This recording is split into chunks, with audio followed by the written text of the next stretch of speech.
Okay, I'm going to go over a couple of things right now, how to prepare for the next part of the final project.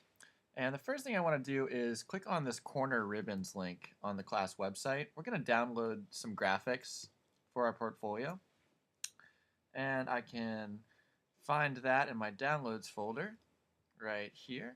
And I'm going to open that up.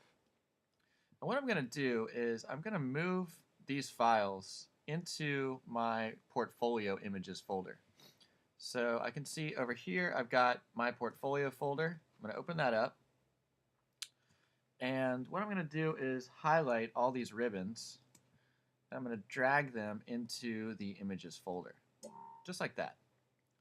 And another thing I want to do is create a mod 11, a ribbon, because I've only made 1 through 10 here. So let's take mod 1 ribbon and make a mod 11 ribbon out of it. So I can drag that into Photoshop. And what I'm going to do is I'm going to get the lasso tool right here. I'm going to come down and I'm going to lasso this 1.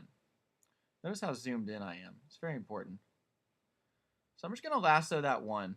And with the move tool, V on the keyboard, I'm just going to hold Option and Shift and just create a duplicate of the 1.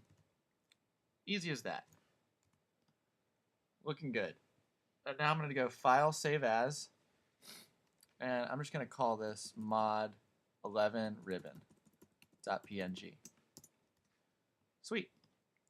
So now I've got some new graphics for the portfolio site. Let's also just look at my folder real quick. So notice I have my images folder, my index file, my CSS, and mods 1 through 11 in their own folders. So let's prepare for the next part. I'm going to open up my Brian, Fania, and wind turbine images. I'm going to highlight those and drag them into Photoshop. And actually I can close this mod 1 ribbon image, and I'm going to say don't save. I don't want to save over the original mod 1 ribbon. Okay, now I need to adjust these images for the web. So the first thing I want to do is make sure the resolution is correct. Notice here it says 72. Everything for the web should be 72.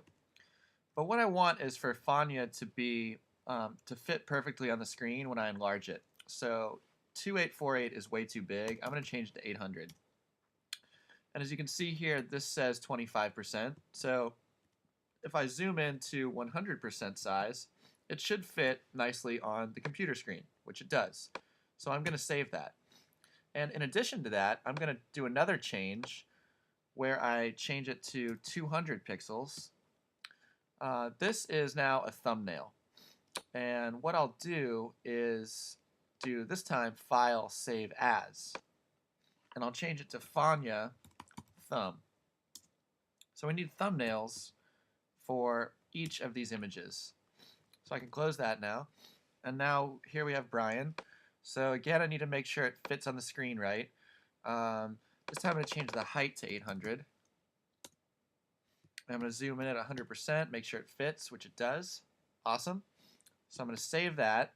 And now I'm going to change the image size to, this time my height should be 200.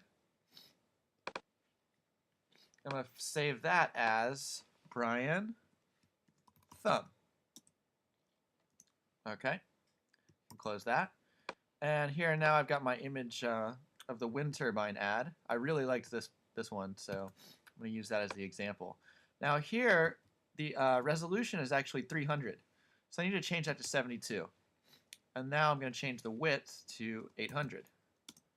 Perfect. So at 100% size, it fits perfectly on the screen. Save. And now I need a thumbnail version, so I go to Image Size and change it to 200. And I go File, Save As. And this time I add a thumb on the end. So the idea is that we now have 2 versions of each image, a thumbnail and a regular version. Awesome.